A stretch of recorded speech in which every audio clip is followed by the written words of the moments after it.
まみ食いは行儀がよくありません。こねこねキュッ。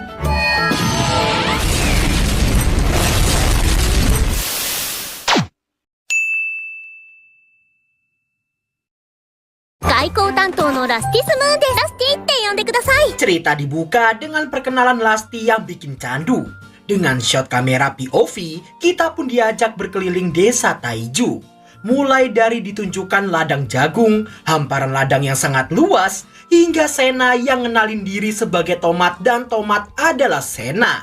Setelah diajak ngevlog dan dikenalin ulang sama semua penghuni desa Taiju, tibalah kita di rumah utamanya Pak Kades. Di dalam Ru telah menyambut, tapi karena agak lebay, Tia dan Ria jadi mengkritiknya. Dan ternyata vlog kita sejak tadi rupa-rupanya adalah video untuk mempromosikan desa Taiju yang direkam oleh Flora. Hiraku sebagai Pak Kades jelas tak luput dari kata-kata pembuka. Taiju no mura ni yokoso.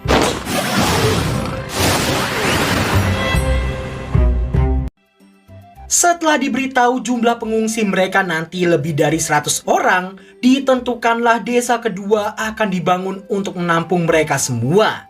Saking semangatnya, mereka sampai membuat vlog tadi sebagai video penyambut untuk para calon warga desa Taiju kedua nanti. Singkat waktu, di tengah makan siang, Ria yang ingin memberikan sebagian taco isekai ini ke Frau Rem dan antek-anteknya, Hiraku pun menawarkan diri untuk mengantarkannya. Setibanya di balai desa, nampaklah Kase, Rosalin, dan juga Loage yang tepar saking gak kuatnya menangani semua dokumen di hadapan mereka. Di meja lain, Flora, Hakuren, dan juga Lasti nampak ikut membantu mereka bertiga. What the dog doing? Lagian ide amat gitu loh ngajak si Hakuren anjir. Gak lama berselang, Frau Rem datang membawa bala bantuan dari jajaran putri bangsawan lainnya. Jelas karena ini hari pertama mereka, gak ada yang paham dengan maksud dari dokumen-dokumen itu. Dengan begini, trio birokrat resmi memiliki 5 junior baru. Singkat waktu, setelah Gran Maria datang untuk melaporkan calon lokasi desa baru nanti, Hiraku heran kenapa lokasinya agak jauh dan masih berjarak dengan sungai. Ria pun menjelaskan ia cuma antisipasi jika sewaktu-waktu terjadi pemberontakan. Setibanya di sana, Hiraku cukup terkesan dengan lokasinya yang terdapat pohon besar di tengah-tengahnya juga. Meski gak sebesar pohon desa utama, tapi itu cukup sebagai penanda. Setelah menentukannya, mereka langsung membuat jalan penghubung antar desa. Kimos. Iza, What the dog doing? Gak heran sih ya, di season pertama aja udah dijelasin kok bahwa pohon di hutan kematian dikatakan lebih keras daripada besi. Berhubung Daga dan juga Riva nggak bisa menebangnya, alhasil Pak Kades lah yang harus melakukannya. Berkat alat tani OP-nya, semuanya bisa cepat terselesaikan. Sayangnya mereka nggak bisa membuat jembatan yang lebih bagus, dikarenakan takut jika sampai monster pedalaman yang melewatinya. Beberapa hari kemudian, akhirnya area desa baru pun jadi. Waduk telah terisi oleh air dari sungai, dan kini mereka tinggal membangun rumah-rumahnya.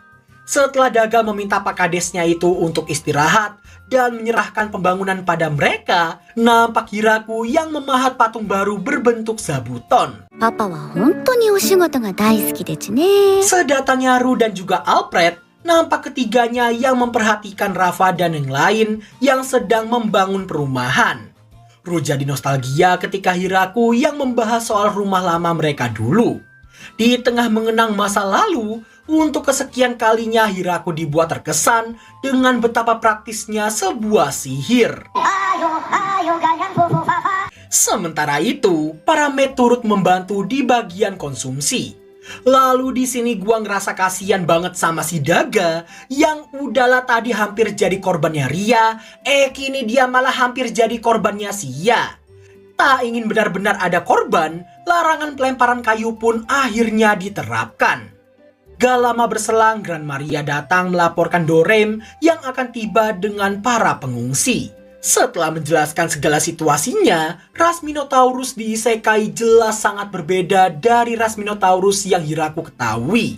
Bersyukurnya di sini, mereka ternyata cukup baik dan juga perhatian. Mendengar mereka yang diusir dari desa, lalu diselamatkan oleh Dorem dan kini tengah kekurangan makanan, Hiraku pun buru-buru meminta An dan para maid untuk menyiapkan makanan terlebih dulu. Untuk jaga-jaga bubur memang solusi terbaik. Di tengah Hiraku yang penasaran dengan makanan yang tak boleh mereka makan, untungnya ada bawahan daga yang bernama Narf yang dulu sempat tinggal dengan seorang Minotaurus yang membuatnya jadi mudah berinteraksi dengan mereka. Meski satu masalah udah beres, sayangnya ukuran tubuh mereka membuat rumah baru jadi tidak berguna. Lantas para Minotaurus pun akhirnya ditempatkan di rumah utama untuk sementara waktu. Belum selesai dengan masalah ini, Frau Rem datang menyampaikan pesan dari sang ayah bahwa para pengungsi akan tiba sebentar lagi. Setibanya Dorem dalam kondisi lemas usai memindahkan banyak orang sekaligus dengan sihirnya, Frau Rem nampak mengantarkannya untuk beristirahat. Gak lama berselang, 3 Centaurus datang dengan sang perwakilan yang bernama Gruwald. Tadinya dia sangat arogan dan tidak menghargai Hiraku selaku kades di desa ini, karena dia ngerasa punya backingan keluarga Viscount di belakangnya. Akan tetapi, sikap arogannya itu takkan berlangsung lama.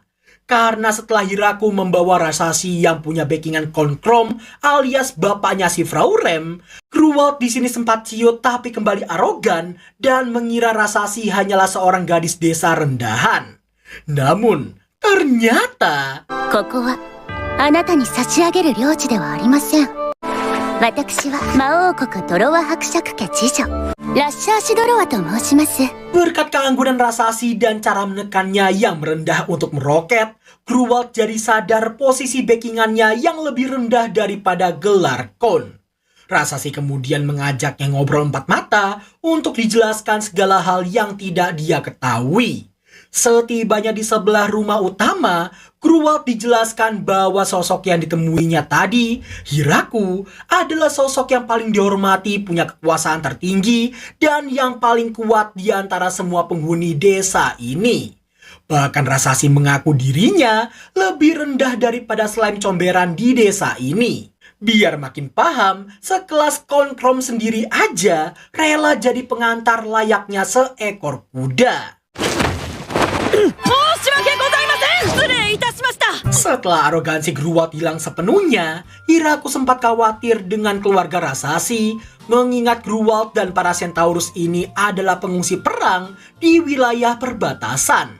Rasashi pun senang dan berterima kasih pada Pak Kadesnya, juga menjelaskan bahwa keluarganya masih baik-baik aja sampai sekarang. あの子戻ってこないけど、なんだか抜け駆けの匂いがしませんこと。 Namun sayangnya lagi-lagi rumah baru tak bisa menampung para Centaurus karena ukuran mereka. Apalagi mereka tak bisa jadi seperti Ru yang bisa mengubah ukuran tubuhnya sendiri. Lantas untuk sementara waktu para Centaurus akan ditempatkan di tempat tinggalnya para Lamia. この村って何のために作ったんでしたっけ？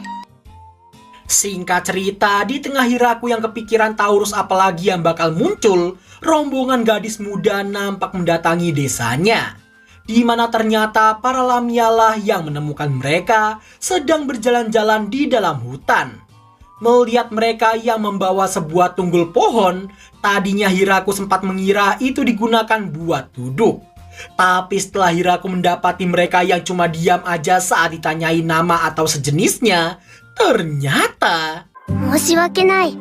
話すのは慣れていない。 menurut penjelasan, ras gadis-gadis ini disebut Nyun-Nyun Daphne. Singkatnya mereka itu 11-12 sama druid gitulah guys.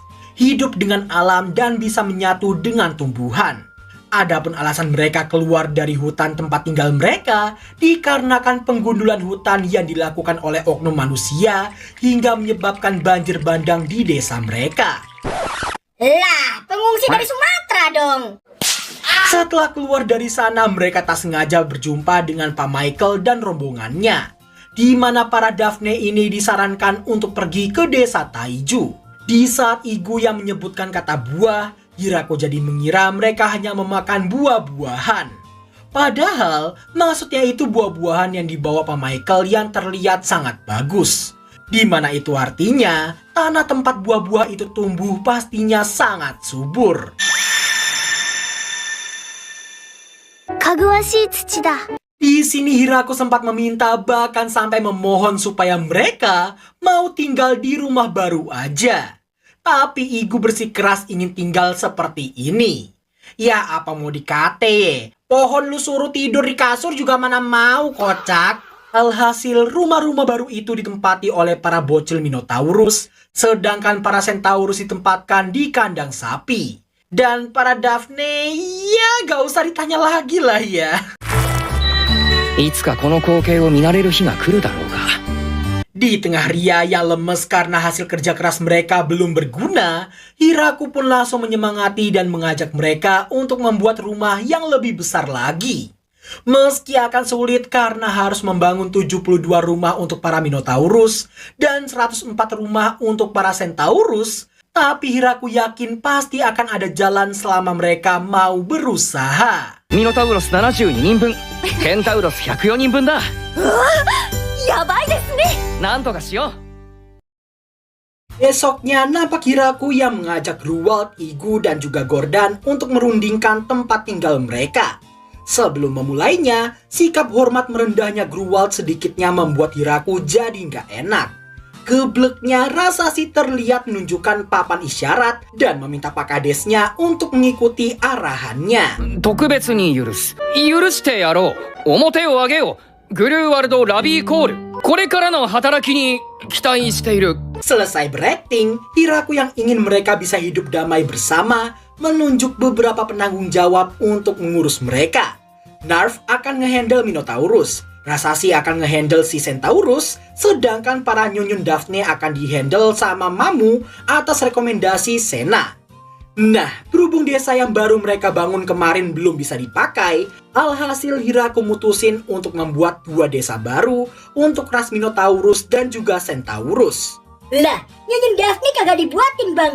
Sabar Tong, ada gilirannya. Jadi gini, di hari yang sama, untungnya aja Hiraku dan para bini berhasil menemukan lokasi yang sesuai. Tanpa pikir panjang, aliran air dan jalan akan langsung dibuat di hari itu. Dikarenakan jaraknya yang cukup jauh, Lasti dan Hakuren diminta untuk membuka hutan.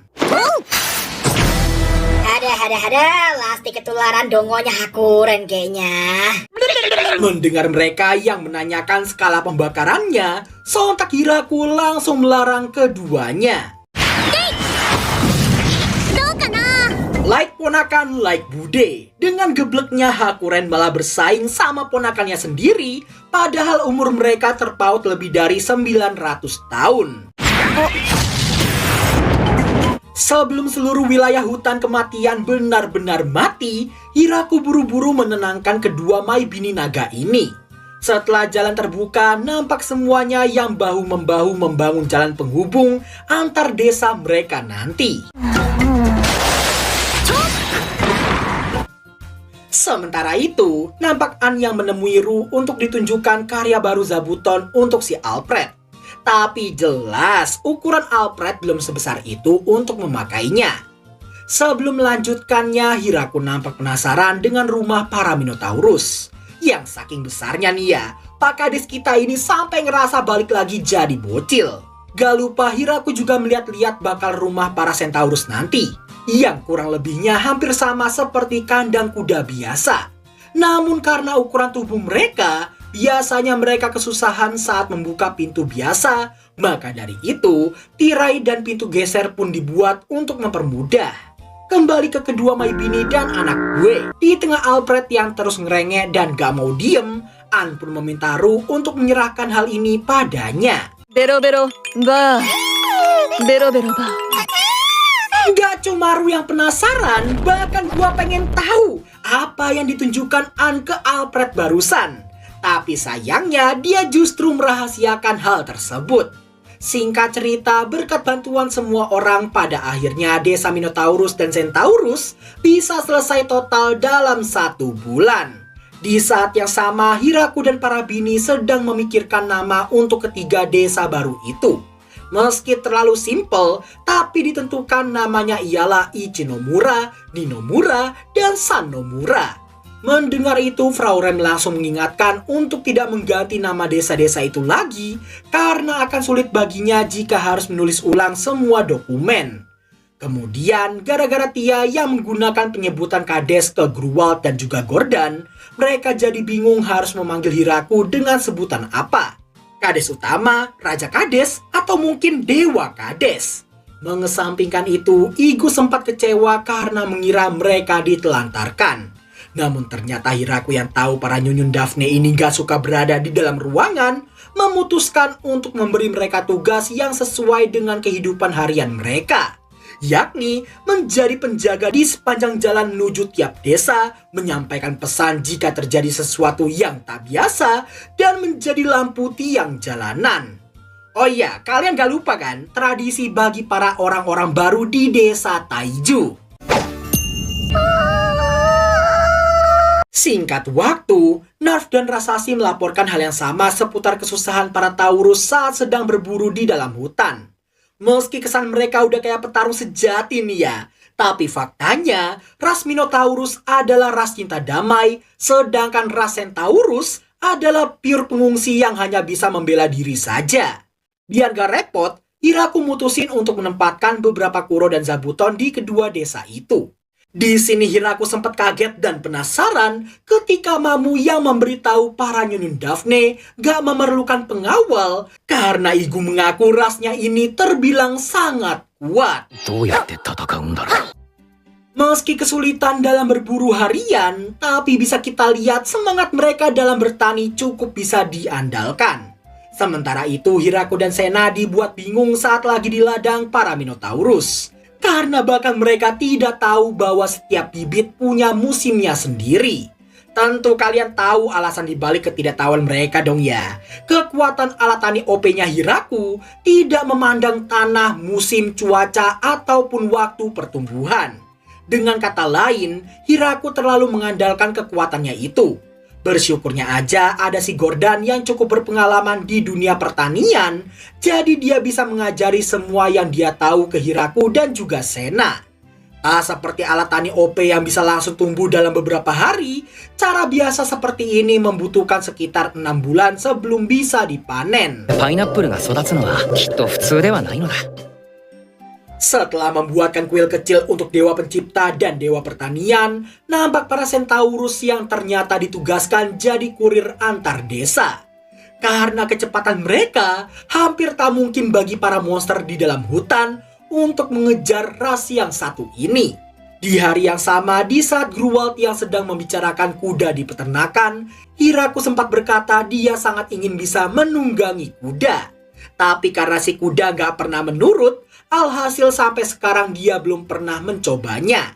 Mendengar itu, Gruwald langsung menawarkan sesuatu hal yang lebih enak ketimbang menunggangi kuda biasa.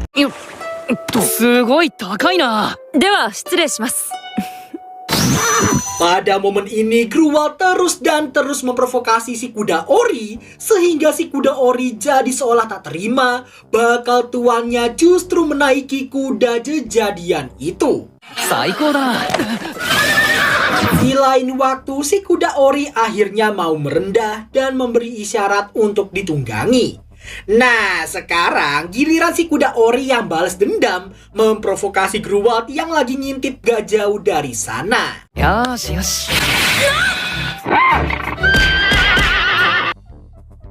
Besoknya, keduanya nampak mendatangi Hiraku dan bersiap untuk ditunggangi. Gak pengen ada keributan yang cuma nambah durasi gak guna, Hiraku buru-buru menenangkan mereka berdua.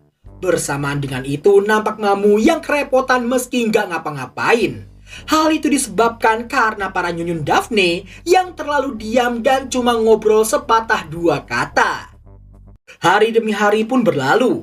Di tengah memperhatikan keseharian para Minotaurus dan Centaurus, Hiraku akhirnya memberitahu alasannya yang ingin mereka bisa mandiri kepada sang bini.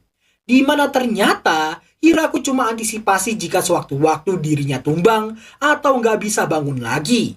Mendengar itu, Ru memintanya untuk tidak memikirkan hal seperti itu sekarang.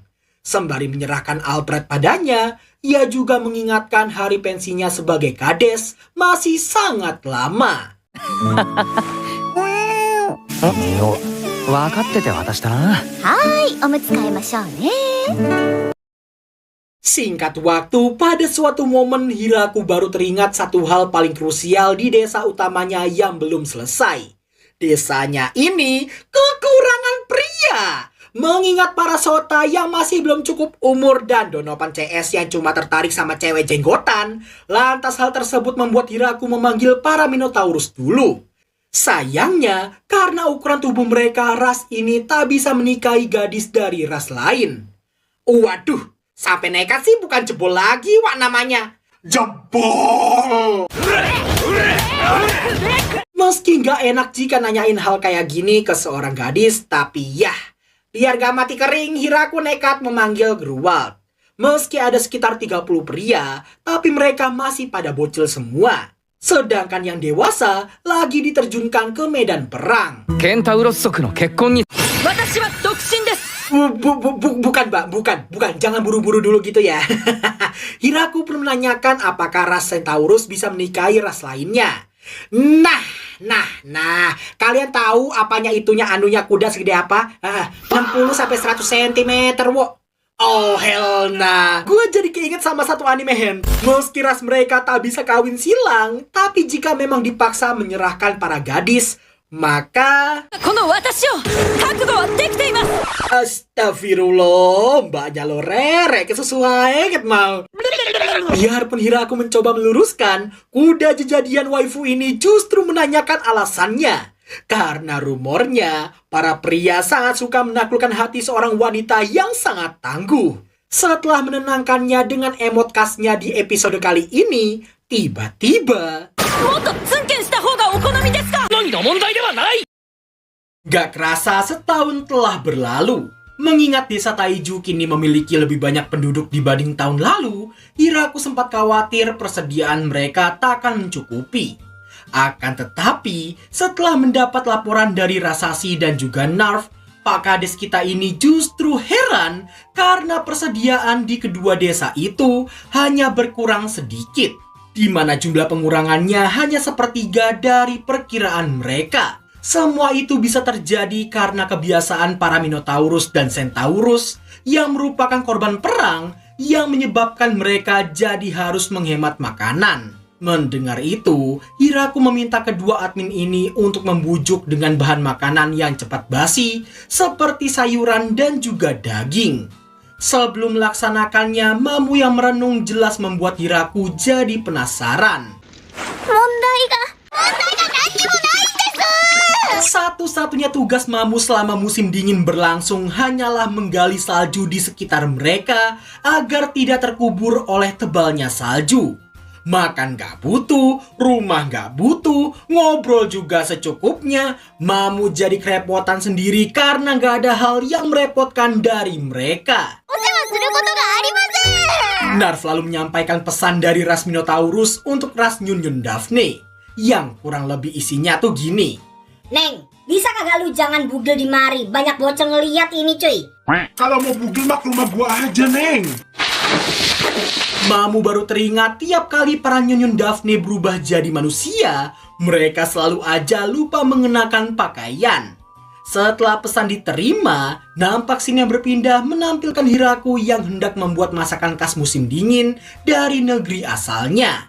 Saking wanginya aroma nasi ini, kedua bini wangi-wangi datang karena penasaran dengan apa yang mau dibuat husbu mereka kali ini. Mendengar Tia dan Ru yang mengira Hiraku hendak membuat onigiri lagi, Flora si bocil pelenger dengan pedenya berkata, Akang Hiraku lagi nyiapin fermentasi jenis baru. Sayang dugaannya itu salah dan kini mereka semua berpindah keluar untuk menyaksikan husbu mereka menumbuk semua nasi tadi jadi mochi. Jelas tak ada yang paham sampai Hiraku mulai memukul-mukuli nasi itu sambil dibantu sama si An.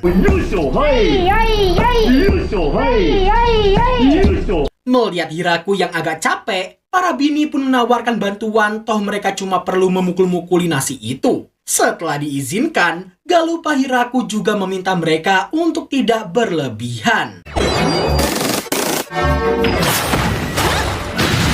Alamak bujet, udah kali mbak, powernya si Ria cukup itu. Kasihan calon mochinya bentar, ini tangan siapa? Jangan bilang, oh hell nah, feeling gua nggak enak anjir. Entah material apa yang baru aja Lasti buat, tapi karena dia juga, Hiraku jadi harus memasak lebih banyak beras ketan untuk membuat mochi yang baru. Kali ini, Mamu dan An ikutan juga, dan mari kita kesampingkan si bocil pelenger dan bom favoritnya. Setelah susah payah, pada akhirnya mochi berhasil dibuat dan telah dicampur dengan banyak rasa. Gula kecap manis, zunda edamame, dan kinako klasik. Selain semua rasa tadi, ada juga zenzai kacang merah yang sangat disukai Flora. Ria lalu datang menawarkan rasa daun manis ke Pak Kadesnya itu. Meski rasanya enak, tapi anehnya Ria mengaku kesulitan saat mengambilnya karena daunnya itu sangat galak dan juga kuat. Gak lama Donovan datang membawakan wine yang terbuat dari beras alias sake. Hari itu, semuanya mengisi waktu dengan terus menumbuk dan menikmati mochi bersama-sama. Di antara semua orang, Gordonlah yang paling mahir dalam membuatnya.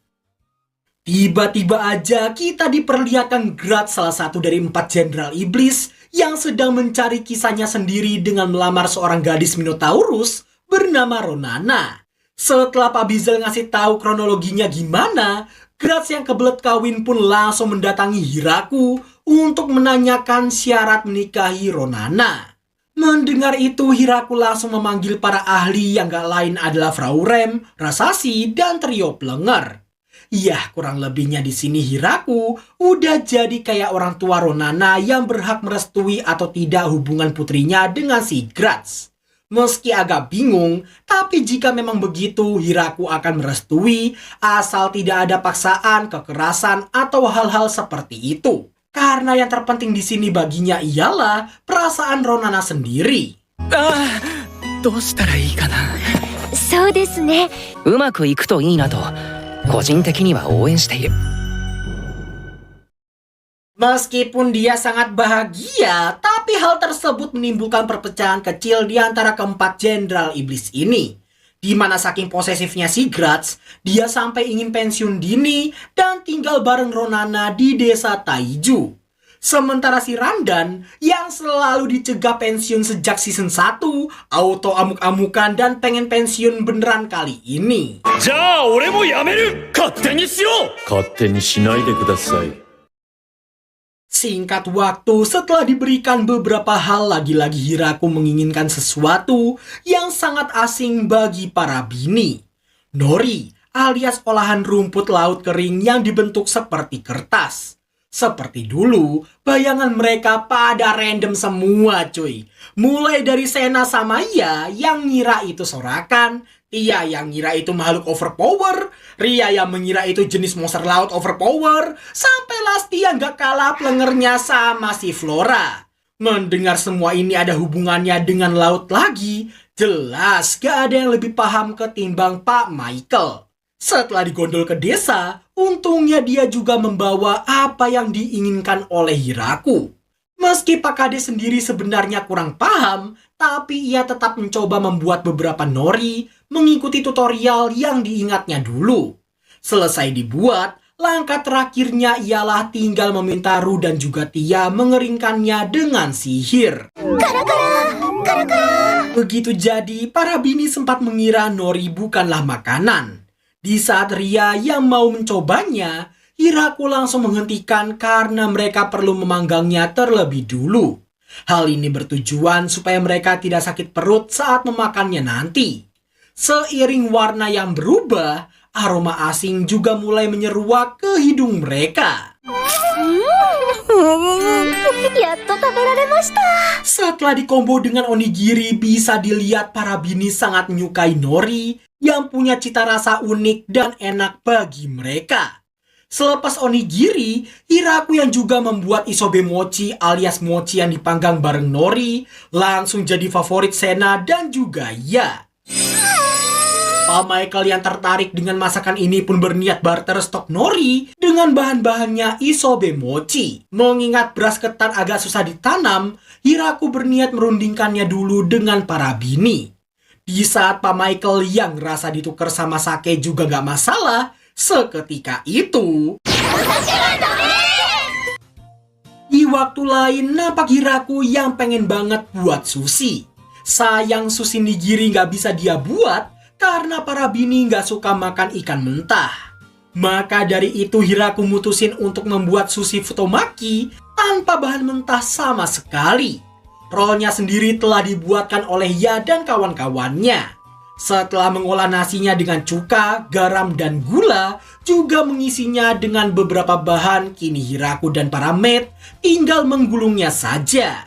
Setelah dipotong-potong, Hiraku sempat ngajarin hal nakal ke Ramurias, yakni gak apa-apa nyemilin makanan asal yang bentuknya gak simetris. Setelah menyajikannya ke para bini, nampak Lasti yang paling lahap. Padahal si Hiraku lagi jelasin cara membuatnya. Flora yang mendengar fungsi cuka ialah membunuh kuman, sontak ia jadi sangat bersemangat dibuatnya. Hari demi hari telah berlalu. Musim dingin sebentar lagi akan berganti jadi musim semi. Setiap tahun, Hiraku selalu bingung dengan waktu yang tepat untuk bertani. Beruntungnya kali ini ada Igu yang bisa menjawab rasa bingungnya tadi. Sebelum musim semi tiba, Hiraku nampak membahas soal festival dengan Frau Rem, Rasashi, dan trio Plenger. Tentunya mereka gak paham dengan perkataan Hiraku yang ingin membuat festival petasan yang dikira pesta bombardir, lempar tomat, dikejar keju, dan hal lain yang selalu disalahartikan oleh mereka. Mengingat adanya cultural gap di antara bumi dan juga isekai, alhasil Hiraku harus mengikuti budaya festival di dunia ini. Akan tetapi, pembahasan yang tadinya damai langsung jadi ajang bersih tegang di antara trio Plenger. Dan kalian tahu masalahnya apa? Cuma gara-gara sesuatu yang disebut Pio-Pio dan Mumu. Berhubung Hiraku gak paham sama sekali, dan dikarenakan takut hubungan trio Plenger malah merenggang karena hal ini, pada akhirnya Hiraku menentukannya lewat gacha. Kesempatan cuma sekali, dan takkan di-reroll sama sekali. Agak nyesel sih ya, tapi mau gimana lagi? Festival gelut inilah yang mungkin paling mudah dipahami. Frau Rem lalu mengajak Rasashi dan yang lain untuk segera menyiapkan rencana festival tersebut. Dalam batin, sebenarnya Hiraku punya feeling semua ini bakal jadi sangat berbahaya. Tapi karena udah terlanjur, jadinya dia cuma bisa menganggap festival gelut ini sebagai festival olahraga.